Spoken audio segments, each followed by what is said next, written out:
Терме, бүгін біз пельмені дайындаймыз. Пельменнің тестасын бірінші дайындаймыз. 1 килограмм ұнға 385 грамм су, 2 жұмыртқа, 1 ас қасық тұз.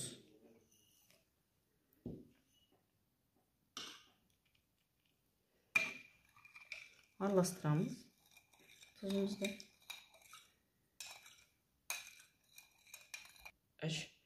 Тұзы бен суды құямыз.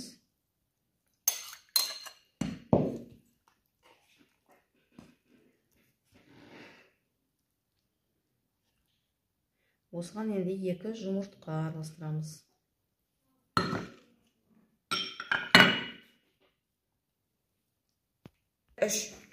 Жаңағы тестамыз біздің дайын. Енді осы тестамызды жарты сағатқа бұқтырып қоямыз.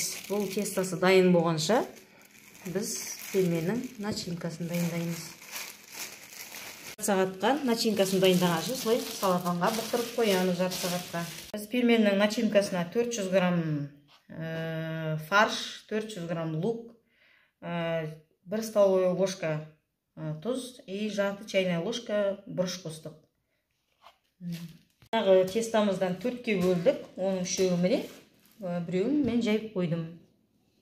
Тестамызды осылай орап алып, сосын жаңағын пельменге тестаны бұлай кесеміз қазір.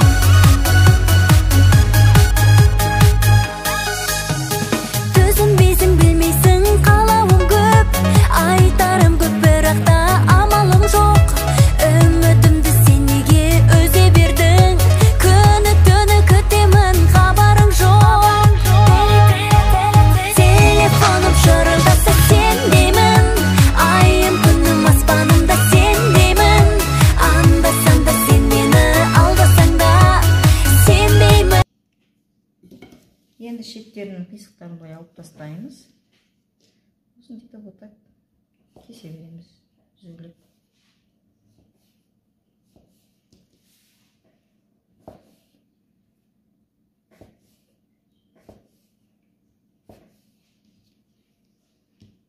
Жаңағы тестамызға бір жарты қасық не аламыз, тест аламыз. Осылай лепиттай бересіздер. Мен мынандай кескенім, щоб астатық қалмау үшін. Мен мынандай қылып лепиттай бересіздер сосын. Қатарлап арғай жасай бересіздер.